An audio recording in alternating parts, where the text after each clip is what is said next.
tenemos la vida de Cristo en nuestro corazón, como decía el coro en esta hora. Vamos a abrir la palabra de Dios en el libro de Mateo, capítulo 26, versículo 36 en adelante. San Mateo capítulo 26, versículo 36 en adelante. Gloria al nombre del Señor. ¿Me confirma cuando hayan encontrado? Me permito leer a favor de todos ustedes la palabra del Señor. Dice de la siguiente manera. Entonces llegó Jesús con ellos a un lugar que se llama Getsemaní y dijo a sus discípulos: sentaos aquí entre tanto que voy allí y oro. Y tomando a Pedro y a los hijos de Zebedeo, comenzó a entristecerse y a angustiarse en gran manera. Entonces Jesús le dijo: mi alma está muy triste hasta la muerte, quedaos aquí y velad conmigo.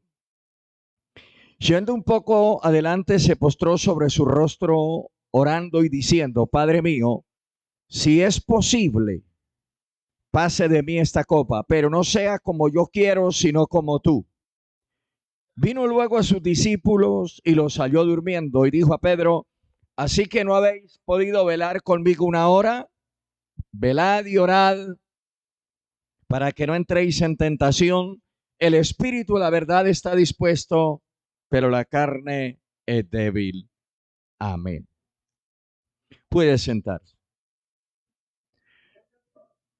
Los saludo a todos, saludo a los amigos y hermanos que se puedan conectar o se vayan a conectar en esta noche de la palabra de Dios. Vamos a hablar en esta hora, o vamos a predicar, o voy a predicar la palabra bajo el tema el Getsemaní.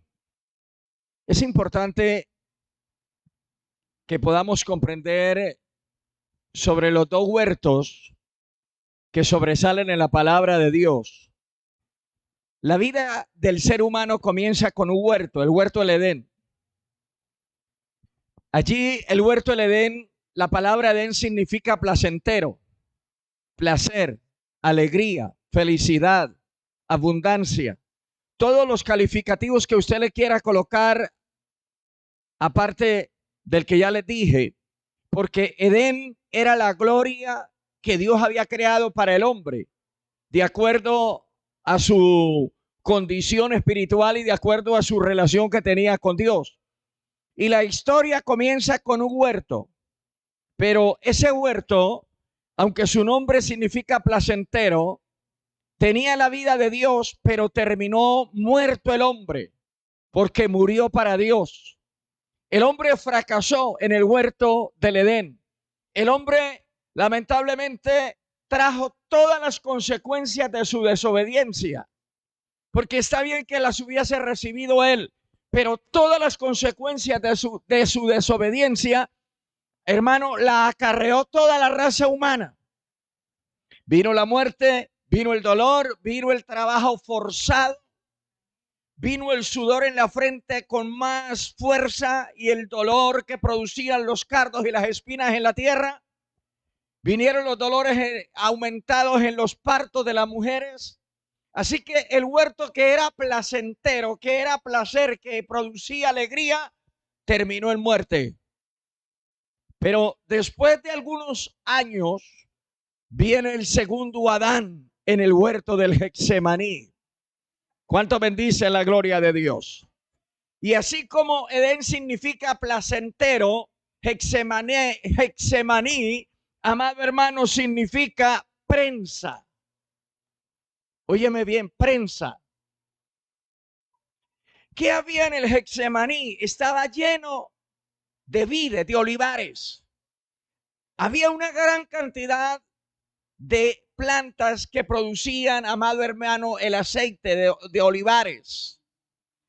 Y allí dentro de esa gran plantación había una prensa.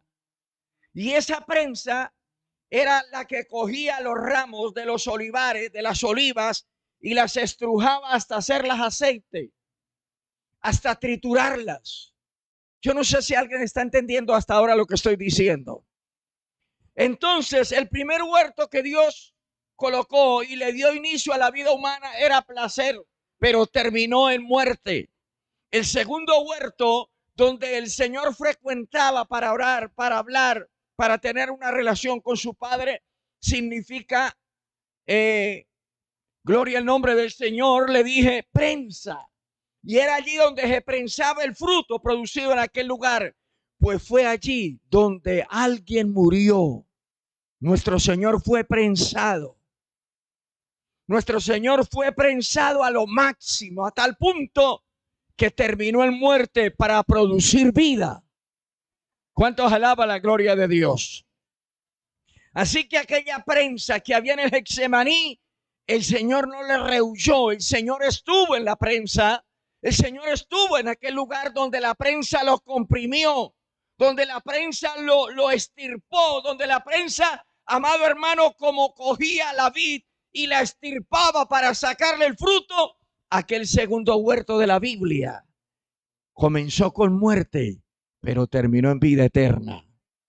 ¿Cuántos alaban la gloria del Señor? Pero yo quiero que se quede esta corta enseñanza en su corazón. El primer huerto lo perdió el hombre. ¿Y por qué lo perdió? Porque el hombre cedió al enemigo. Hoy nosotros pertenecemos al segundo huerto, por decirlo de alguna manera. Y por eso Cristo dijo que si el grano de trigo no cae a tierra y muere, dos cosas debe de producirse en el grano de trigo. El grano de trigo debe de caer a tierra, pero ahí no está completa la obra. Debe de caer a tierra y debe de morir. Y dice que si el grano de trigo cae a tierra y muere, lleva mucho fruto. Pero si no muere, solo cae a tierra. Pero si no muere, queda solo. Hoy por hoy, amado hermano, la iglesia solo se identifica con el grano de trigo. Y el cristiano tiene esa mentalidad de que somos trigo. Pero nos falta el proceso para llevar el fruto deseado de parte de Dios. Nos falta el proceso de caer a tierra. Algunos caen a tierra, pero no dejan morir. No se produce el efecto de la muerte. Cristo en el jardín del Getsemaní fue prensado hasta morir. Agónicamente murió, pero llevó fruto y sigue llevando fruto. ¿Cuántos alaban la gloria del Señor? Ahora, ¿qué significa también el Getsemaní?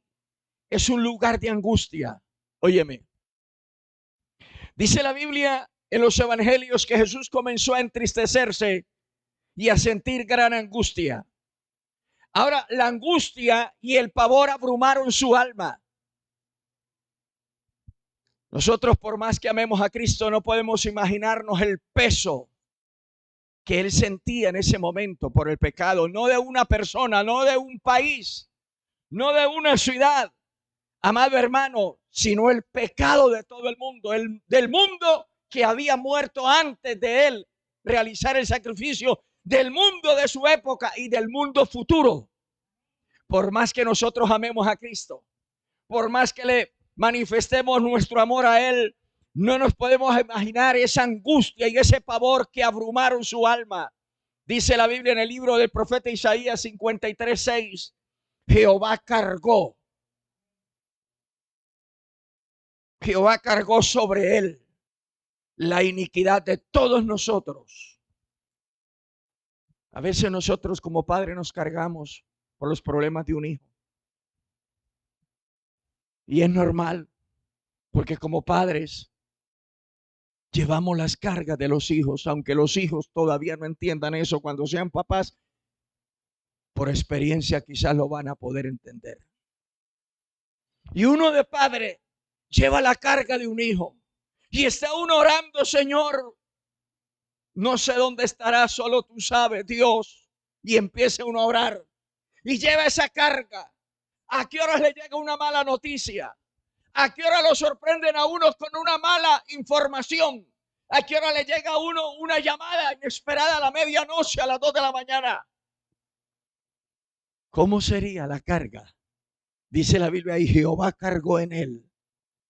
Jehová cargó, dice a través del profeta, sobre él la iniquidad de todos nosotros. Qué inmensa la carga que nuestro Señor llevaba allí en el Getsemaní. Pero nosotros el sentido de pecado es casi tan natural como la ropa que llevamos. Hoy la iglesia, ese sentido de pecado es tan normal. Y hoy el creyente por eso dice tantas falsedades. Y hoy el creyente por eso le es fácil decir la mentira. Hoy los niños mienten y no se inmutan. Y uno los mira y los trata de analizar y ni parpadean ni desvían la mirada de los ojos de uno. Y uno dice, Dios, con 8 años y tan profesional. Porque hoy la carga del pecado en muchas vidas es tan natural, hermano, como sentarse a probar los alimentos, como sentarse o vestirse de cualquier ropaje. Es tan natural, pero mire, para nuestro Señor Jesucristo, que no conoció pecado, nosotros hemos ya conocido pecado. Él no conoció pecado. Sin embargo, óigame bien la diferencia, Él no conoció pecado. Nosotros ya hemos conocido pecado hace rato. Sin embargo, aunque Él no conoció pecado, se hizo pecador por causa de nosotros. ¿Cuántos alaban la gloria del Señor?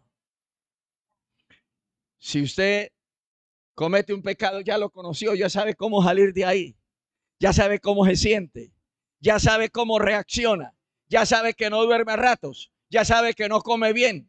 Pero aquel que no conoció pecado, cargó el pecado de todos nosotros. ¿Cuántos bendicen su santo nombre? Entonces el Getsemaní es un lugar de angustia. Segundo punto que quiero dejarles en esta hora, el Getsemaní, un lugar de intenso sufrimiento. ¿Sabe qué le dijo Cristo a sus apóstoles? Mi alma está abrumada de una tristeza mortal. Nosotros nos hemos acostumbrado a ponerle ese mismo calificativo de tristeza cuando nos falta una moneda para Metrolínea. Nosotros hemos adquirido ese mismo término para ponerle a nuestras condiciones económicas cuando no podemos suplir un gustito o suplir un caprichito en la vida. ¿Qué tiene, hermano? Estoy triste. Me quería comer un cono de 2,000 y no tenía.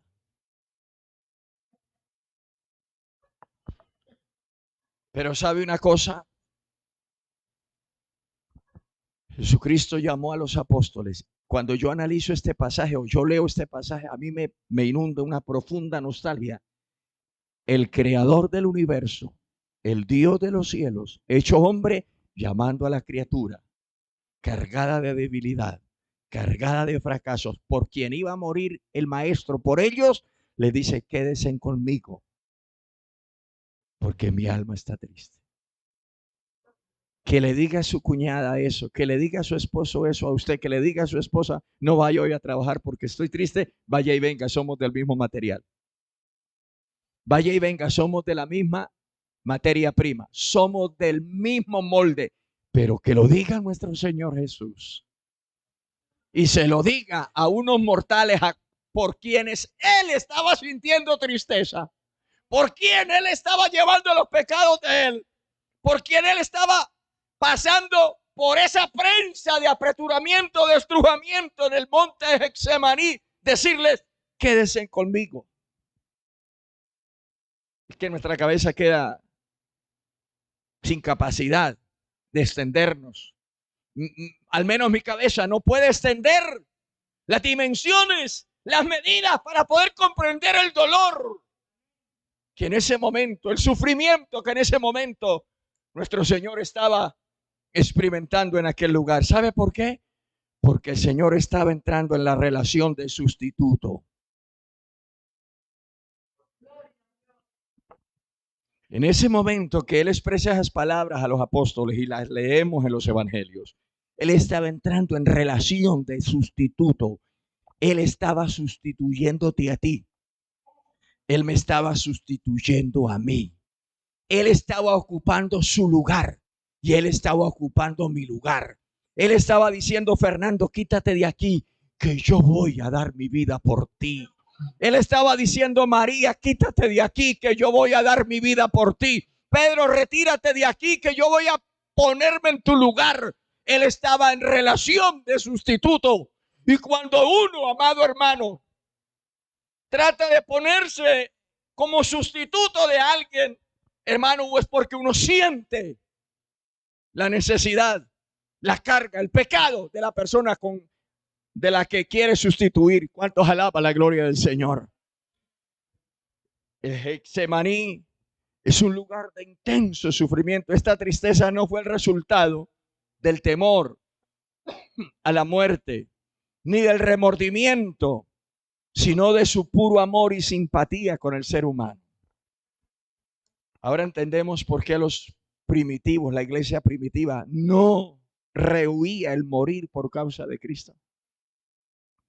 Ahora sí entendemos el por qué los cristianos de la iglesia primitiva, amado hermano, cuando morían por causa de Cristo era porque lograban entender quizás parte de este tema del Getsemaní, quizás parte de lo que padeció nuestro Señor en lugar de ellos, quizás parte de ser sustituto a Cristo por ellos. Hoy la iglesia actual, créame, nos falta muchísimo peso espiritual. Y como dijo el profeta Jeremías en el libro de Lamentaciones, cómo ha perdido el oro su brillo y cómo se ha ennegrecido el oro. Hoy la iglesia está ennegrecida. Hoy la iglesia le falta brillo. Hoy la iglesia no tiene el brillo de Dios. ¿Por qué? Porque hoy las cosas, amado hermano, la teología moderna ha tergiversado el verdadero sacrificio de Cristo en nuestros corazones. Ha tergiversado el verdadero momento cuando Cristo pasó ese momento tan crucial de ser el sustituto suyo y el sustituto mío, de ocupar su lugar y de ocupar el mío allí en la cruz del Calvario. Bendito sea Dios. Pero también el Getsemaní es un lugar de solemne soledad. Si hiciéramos un paralelo entre el jardín del Edén y el jardín del Getsemaní, hay una marcada diferencia entre los dos jardines. En el jardín del Edén estaba la grata compañía de Dios todos los días, a cada momento hablaba Dios con Adán y Eva. Estaba la inmensa comunicación del Creador con la criatura. Estaba la salutación maravillosa de Dios con la creación. Pero en el jardín del Getsemaní, amado hermano, no había nadie. Cristo llevó a los apóstoles, pero lamentablemente ellos ni entendían para qué los llevaba. Jesucristo los invitó y ellos subieron, pero ni siquiera entendieron nada porque el sueño los venció. Como decíamos hace unos días, el espíritu de estupor lo golpeó, se apoderó de ellos y los durmió. Así que la soledad que el maestro experimentaba en aquel jardín era intensa. Por eso el Señor le dijo a los apóstoles: quedaos conmigo y velad. Que un hermano a mí me invite a que lo acompañe en una oración, para allí venga. Yo sé que él se duerme y yo también. Que yo invite a alguien que me ayude a orar unas 2 horitas en medio de una noche fría y cruel, es normal. Pero que el Creador del cielo le diga a la criatura: quédense conmigo y me acompañen. Oiga, mi hermano, esto nos debe a nosotros reflexionar, a no tomar muy ligero el sacrificio de Cristo. Esto nos debe a nosotros, ¿qué le digo yo?, evaluar con un poco de mente madura, de racionamientos maduros, de un corazón más avanzado en la vida espiritual, para no tomar tan ligero el sacrificio de nuestro Señor que hizo por nosotros. ¿Cuántos alaban la gloria del Señor? Sin embargo, la soledad, amado hermano, que el Señor experimentó en aquel lugar, ese tierno varón de dolores, anhelaba la comunión de sus discípulos, anhelaba la comunión de sus apóstoles, pero ellos no podían. ¿Sabe qué hacían? Dormían. Dice la Biblia en el Salmo 69, 20, unas palabras tan tremendas. Dice: El escarnio ha quebrantado mi corazón. Estoy acongojado. Esperé quien se compadeciese de mí y no lo hubo. Y consoladores y no hallé ninguno.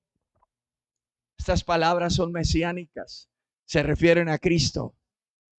Decía el salmista 2000 años atrás, antes de que Cristo, amado hermano, efectuara su entrega por nosotros. Dice: el escarnio me ha quebrantado mi corazón. Estoy acongojado. Esperé quien se compadeciese de mí y no lo hubo. Y consoladores y a nadie hallé. Aún le voy a decir algo. En medio de esa soledad, aunque estaban los apóstoles allí, pero había soledad en Cristo. Hay ocasiones en la vida que Dios nos permite en ocasiones pasar por una fotocopia bien desfigurada del Getsemaní, ¿no? No nítida. A veces nos pasa Dios por el Getsemaní y a veces nos sentimos solos aunque hayan 4 cuerpos. Y a veces nos sentimos solos aunque hayan 4 o 6 unidades alrededor. Y a veces nos sentimos solos aunque hayan 10 con nosotros. Pero nos sentimos solos. ¿Sabe por qué? Porque no es, amado hermano, los números, sino la parte interna que esté ligada al que está en la congoja. Por eso en la iglesia el Señor nos dice: llorad con los que lloran. Pero para uno llorar con los que lloran tiene que estar ligado en el corazón. Tiene que estar ligado en el espíritu.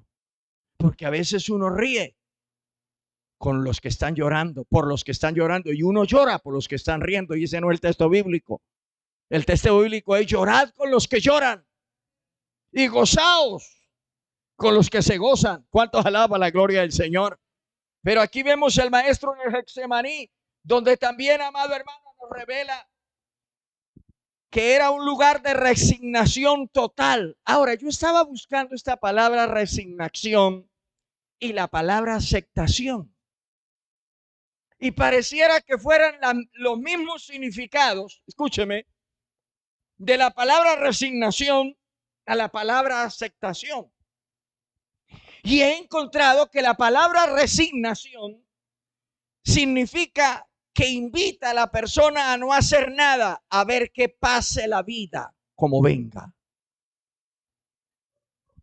Alguien podrá decir: el Señor no se resignó, Él aceptó. No, en la aceptación es diferente la explicación. La aceptación nos anima a cambiar y a movernos por conseguir nuestros objetivos. Pero la resignación invita a no hacer nada, a ver qué pasa en la vida. Usted dirá: pero el Señor lo que tuvo fue una aceptación. No, el Señor se resignó, porque cuando Pedro quiso defenderlo, dijo: guarda tu espada en la vaina, porque cómo cumplimos toda la escritura. El Señor no evitó el sufrimiento, tampoco lo buscó, sino que Él sabía lo que le iba a suceder y Él no iba a procurar evitarlo.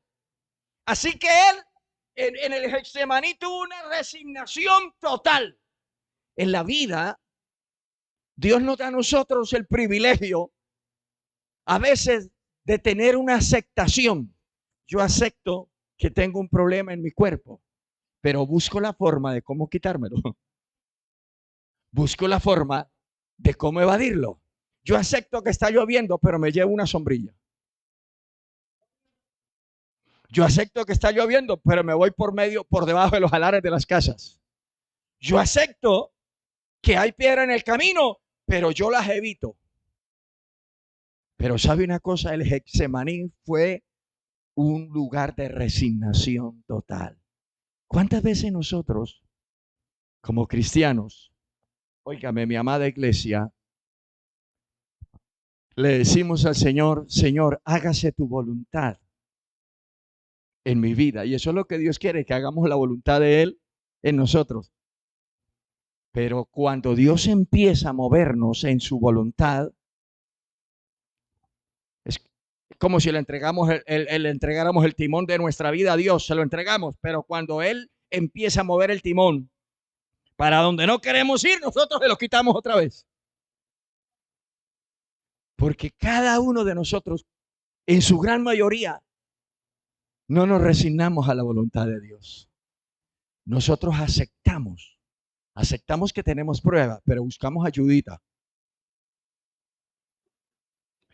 Por eso hoy en día el hacer la voluntad de Dios, yo creo que muy pocos la hacemos.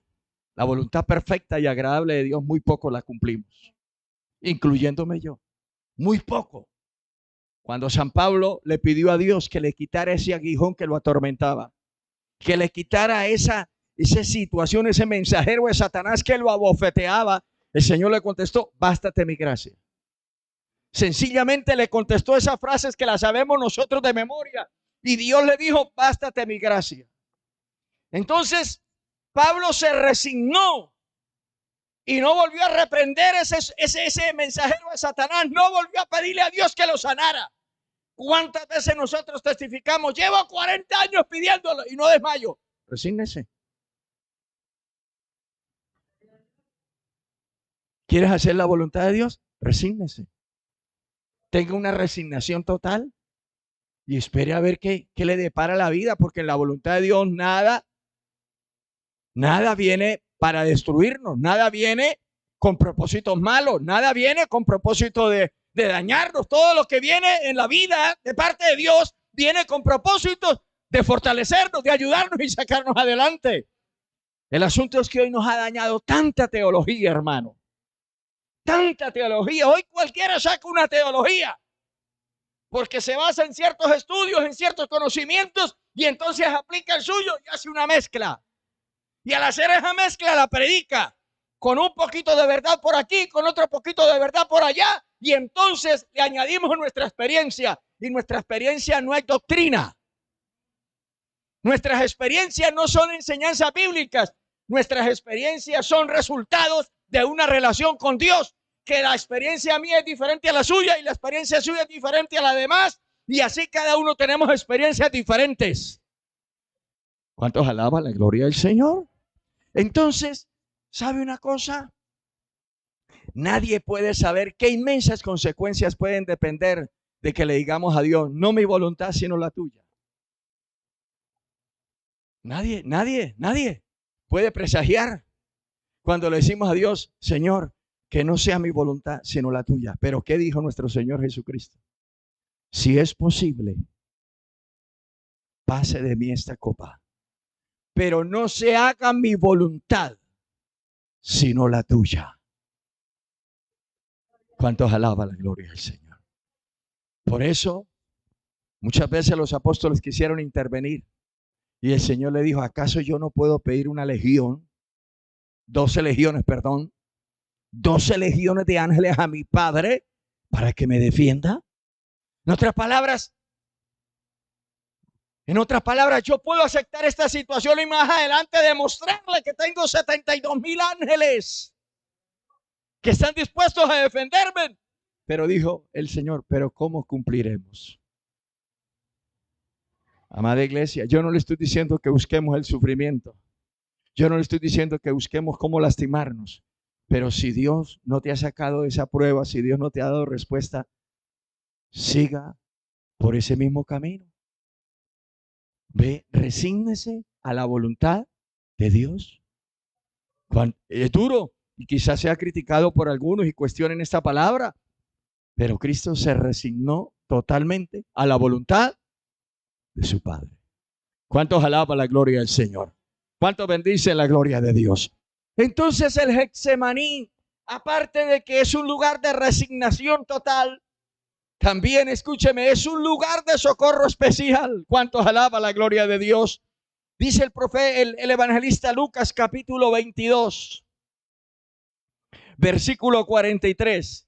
Y se le apareció un ángel del cielo cuando estaba en esa intensa agonía, cuando estaba en ese intenso sufrimiento, cuando estaba siendo, amado hermano, gloria al nombre del Señor, en esa prensa, siendo estirpado, siendo machaqueado, dice que se le apareció un ángel del Señor para fortalecerle. Y no podían los apóstoles, estaban dormidos, estaban allá en otro mundo. Pero dice la palabra que se le apareció en ese momento un ángel del cielo, gloria al nombre del Señor, para fortalecerle. Ahora, el lugar de total rendición a la voluntad de Dios será siempre el lugar especial del socorro de parte del Señor. Y todos los que hemos tratado de rendirnos incondicionalmente al Señor, siempre veremos la mano de Dios obrando a nuestro favor. Óigame, iglesia amada, hoy muchas personas no hablan de milagros y hoy solamente queremos ver milagros en ver miembros restaurados, en ver milagros creativos o milagros de muertos resucitados. No, pero allí donde hay una rendición total a la voluntad de Dios, siempre habrá un socorro especial y Dios obrará por caminos misteriosos. Por eso, amada iglesia, yo le invito, no tengas temor en rendirse totalmente al Señor. No tengamos ningún temor en rendirnos totalmente a Dios. ¿Sabe? Porque Él tiene sus planes especiales para los que se rinden. San Pablo se rindió, como ya lo sabemos, y cuando iba náufrago, cuando el viento aquel viento Euriclón o Euruclidón destrozó la barca en que iban para Roma, todos habían perdido la esperanza de vida. Aún el mismo Pablo estaba en un cuestionamiento. Me imagino que estaba anonadado de lo que estaba pasando. Y no sé, quizás la Biblia no lo dice. Quizás diría, ¿y dónde está el Dios de milagros que yo he visto? Permitió que se destruyera la barca. Permitió que perdieran todo, menos la vida. Estaban en unas tablas flotando náufragos cuando llevaban 13 días sin ver la luz del sol. 13 días sin comer. Cuando el ángel le habla a Pablo y le dice, no tengas temor, Pablo. Ninguno de la nave va a perecer y a todos estos hombres yo se los he entregado en tu mano. ¿Sabe una cosa? Porque Pablo había rendido incondicionalmente su vida al Señor. Y el ángel de Jehová acampa alrededor de los que le temen. Cuando usted o yo rendimos incondicionalmente nuestra vida a Dios, amado, Dios obrará milagros, aunque la barca se destruya, aunque Euruclidón destruya lo que nosotros hemos construido. El Dios del cielo hablará en el momento más oportuno. ¿Cuántos alaban la gloria del Señor? Iglesia amada, aprendamos a confiar en ese Dios del cielo más y más. Aprendamos a descansar, que como dijo el salmista en el Salmo 23, ¿de dónde vendrá mi socorro? Mi socorro viene de Jehová. Hablando del cuidado del pastor a la oveja. Él lo dijo con mucho honor en ese capítulo. Jehová es mi pastor. Nada me faltará. Iglesia, para que esa palabra se cumpla en nosotros no necesitamos ver la despensa llena. No necesitamos ver el ropero lleno.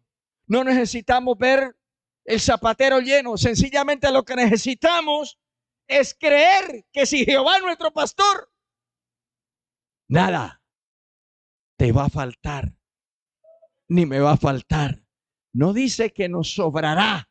No dice que abundará para desperdiciar. Que nosotros tenemos una cultura muy pobre. Y es que nosotros desperdiciamos mucho. Nosotros botamos mucho. Nosotros lanzamos mucho. Nosotros, la mayoría tiene una cultura demasiado. Lo que sobra el almuerzo no lo come en la comida. Lo que sobra la comida no lo come el desayuno. Porque ese es el paladar exquisito de las generaciones de cristal hoy en día. Entonces, amada iglesia, dice la Biblia, Jehová es mi pastor, nada nos faltará. Y empieza a enumerar en lugares de delicados pastos. Me hará descansar. ¿Cuántos alaban la gloria del Señor? Y ya para ir finalizando, óigame, el lugar o el jardín o el lugar de Getsemaní es un lugar de perfidia sin corazón. ¿Sabe una cosa? ¿Qué significa la palabra perfidia? De lealtad o maldad en extremo. Escúcheme, mi amado hermano. Nada podría ser más doloroso. Óigame, amada iglesia. Nada podría ser más doloroso para el Hijo de Dios que esto. Besado con los labios traidores, todavía su mejilla chorreando agua, sudor y sangre, que el traidor llegara a darle un beso en su mejilla. Nada podría ser más doloroso para el Hijo de Dios en ese momento. Todavía no se había secado el sudor, que eran como grandes gotas de sangre que caían a la tierra, cuando llega el traidor y besa sus mejillas con ese sudor intenso. Muchas veces en la vida tenemos que sufrir deslealtades, traiciones, pero es allí donde Dios nos prensa, es allí donde Dios saca lo mejor de nosotros, es allí donde Dios, amado hermano, oprime nuestra vida y saca lo más glorioso que tenemos como hijos de Dios, el Espíritu. ¿Cuántos alaban la gloria del Señor? Entonces, amada iglesia, Cristo acaba de aceptar esa copa que en un momento atrás, unos minutos atrás, había dicho: Señor, si es posible, pasa de mí esta copa. La acaba de aceptar. Y esa estadía del monte Getsemaní o del jardín del Getsemaní termina en muerte, pero los cielos se abren para la vida eterna. Por eso la Biblia dice, amado hermano, que el que está en Cristo debemos de morir. Debe de producirse una muerte en nosotros. Muerte al mundo, muerte a todas las cosas que antes para nosotros eran prioritarias. Para nosotros esas cosas deben de pasar a la historia. No deben de producir ninguna alteración anímica, ninguna alteración emocional, porque nuestra vida está escondida en Cristo. Si has venido con alguna dificultad, se siente solo, se siente traicionado, se siente, amado hermano, abandonado, se siente en la perfidia más grande de su corazón, se siente que ha sido traicionado con la deslealtad más grande que un mortal pueda ser traicionado, se siente solo aunque vivas acompañado. Yo te digo una cosa, no le rehuyas.